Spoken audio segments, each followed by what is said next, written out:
Hola, esto es NerdTime y yo soy Pablo Pastén. Este es un podcast semanal sobre programación, cultura dev, actualidad del mundo del desarrollo de software y también sobre cualquier tema que quiera comentarles. Hoy hablaremos de mi primer trabajo como programador y algunos consejos para ustedes juniors que se adentran a este mundo.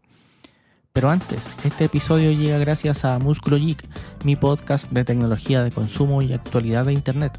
Te invito a seguirlo en Spotify, Apple Podcast, Google Podcast y tu podcatcher favorito. Bien, otra semana más y en este caso quería hablarles, como les decía, de mi primer trabajo como programador. Y si bien mi primer trabajo oficial luego de salir de la universidad fue como jefe de proyectos en un banco, algo que ya les comenté en la newsletter de NerdTime hace algún tiempo, siempre sentí que para poder gestionar un proyecto necesitaba tener experiencia oficial como programador. Sentía que así, de esta forma, yo podía saber con conocimiento de causa, así con fuerza, cómo un desarrollador estaba estimando, subestimando o sobreestimando el tiempo de desarrollo de una aplicación. Si me decía, oye, ¿sabéis qué? Esta query y cambiarla, todos los datos me demora, no sé, 3, 4 días. ¿No? Yo nunca había hecho eso en programación oficial. ¿Ya? Entonces no sabía cuánto podía costar eso. Lo había hecho, claro, en proyectos independientes, pero no como para una empresa. ¿Ya? Como les decía, aun cuando yo tenía experiencia programando, porque estando en la universidad hice muchos proyectos de forma freelance, había trabajado haciendo productos de software propio que ponía a la venta en negocios cercanos a mi casa o el trabajo de mi papá. No era lo mismo programar de manera oficial para una empresa en donde había que cumplir plazos, entender requerimientos múltiples y trabajar con varios proyectos a la vez, ¿ya? Y también con un montón de requerimientos distintos, porque cuando uno hace proyectos que se te ocurren, que los puedes vender, no sé, yo hice una aplicación para una veterinaria de barrio, entonces todos esos requerimientos no me los bajaron ellos, los decidí yo. Y tampoco les di un plazo de cuándo iba a estar listo, sino que hice esto y le dije, oye, tengo esto, ¿te interesa? ¿Quieres probarlo? Entonces es distinto hacer eso a trabajar para un cliente, trabajar para una empresa, arremangarte las mangas y ponerte a programar según los tiempos y la planificación, donde te dicen, oye, esta funcionalidad tienes, no sé, 4 horas para hacerla, ¿ya? O estímala tú. Eso es súper, súper distinto. Entonces yo quería saber eso de manera propia, ¿ya? Fue así como me hice una pregunta antes de postular a un trabajo de programador. Y la pregunta fue, ¿estoy dispuesto a programar todo el día y todos los días? A mí me gustaba mucho programar. Y en la universidad, después de que pasé los ramos de programación, cuando hacíamos, no sé, algunos proyectos que tenían que ver con programación, era yo el que programaba. Me gustaba. No era de esos que le hacía el quite, ¿ya?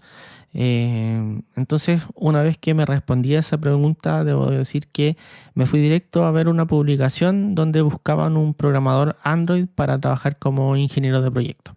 Como algunos de ustedes saben, para los que siguen NerdTime desde el principio, yo en la universidad había hecho mi proyecto de título y mi última práctica en un proyecto desarrollado en Android, así que contaba con la experiencia que necesitaban en ese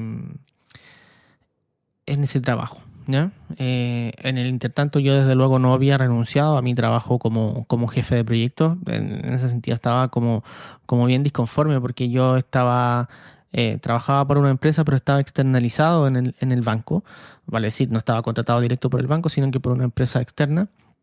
Y la verdad es que la empresa externa me trataba bien para la patalla y el combo, como decimos acá en Chile. Yo, por ejemplo, tenía que haber trabajado los primeros 3 meses y después me tenían que renovar el contrato, pero no lo hicieron. De hecho, cuando faltaban 15 días para que se terminara mi contrato, recién me hicieron firmar el contrato, ¿ya? Cuando yo debía por los mismos 3 meses. Entonces yo según la ley, yo debía haber pasado a contrato indefinido de manera inmediata cuando no firmé el contrato antes o los primeros 5 días después de comenzar el segundo periodo de los 3 meses. Tampoco tenía beneficios, no se cumplió lo que me decían de que me iban a pagar más después de los primeros 3 meses, entonces estaba como bien a disgusto. Además, me trataban personalmente mal. ¿ya? Yo sabía que al gerente general le caía mal porque yo no era un lamebotas y no lo tomaba en cuenta. Así que yo hacía mi trabajo en el banco, pero no iba a rendirle cuentas a ese gerente general de la empresa para decirle cómo iba todo. Yo sentía que debía rendirle cuentas a mi jefe en el banco, que era finalmente el que me estaba evaluando y estaba pidiendo que yo siguiera por N meses más, ¿ya? Que pasara al contrato indefinido.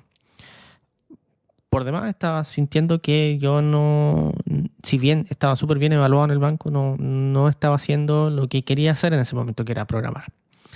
Pasó un tiempo largo, digamos unos 2 meses, 2 meses y medio, y me llamaron a una entrevista de esa postulación en la que hice, que todo esto fue la única que hice porque sabía que iba a quedar. No pensaba que no había quedado, sino que pensaba que se había congelado después de tanto tiempo esa postulación. Me acuerdo que la hice en un bus mientras viajaba de Santiago a Valparaíso, ¿ya? Y justo en ese momento ya estaba pensando en postular a otras ofertas porque se estaba demorando mucho y necesitaba plata, sí, necesitaba ganar más plata. Y me estaba aburriendo de hacer lo que estaba haciendo en el banco, ¿ya?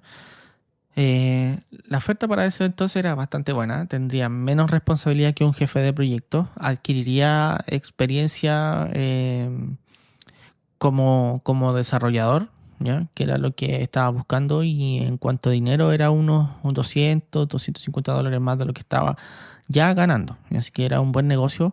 Por lo que después de 2 entrevistas decidí decir que sí a esa oferta, ¿ya? Eh, para que sepan los que son junior y están buscando su primer trabajo, creo que les interesaría saber qué fue lo que puse en mi currículum para obtener ese trabajo, porque si bien yo estaba siendo jefe de proyecto, es un poco complicado presentarse de golpe y porrazo, decir esta es la primera vez que yo voy a programar, así que casi sin experiencia, porque las experiencias como desarrollador freelance no las cuentan mucho, ¿ya? Ustedes deben saber bien eso. Cuando estaba en la universidad hice una aplicación en Visual Basic 6 para administrar una clínica veterinaria, como les contaba hace un rato, que vendía un par de veterinarios. A todo esto los vendí muy barato, algo así como $50. Así que evidentemente tenía que estar en mi currículum, ¿ya? Apenas me titulé, incluso antes de dar el examen de grado, hice clases de programación como profesor titular en una sede de mi región, en un instituto que tiene sedes a nivel nacional. Ya hice clases a un curso de 50 personas, hacía clases de .NET, y tenía que enseñarle conexiones a base de datos. Era el módulo de programación 3, creo, si mal no me equivoco. Así que era un curso ya bastante avanzado. Era gente que sabía, entre comillas, programar y que sabía más o menos la orientación a objetos. Entonces igual habían consultas ahí bien difíciles a veces de responder. Yo ya estaba trabajando, después empecé a trabajar en el banco, así que tenía que ir y volver todo el tiempo. Tenía clases.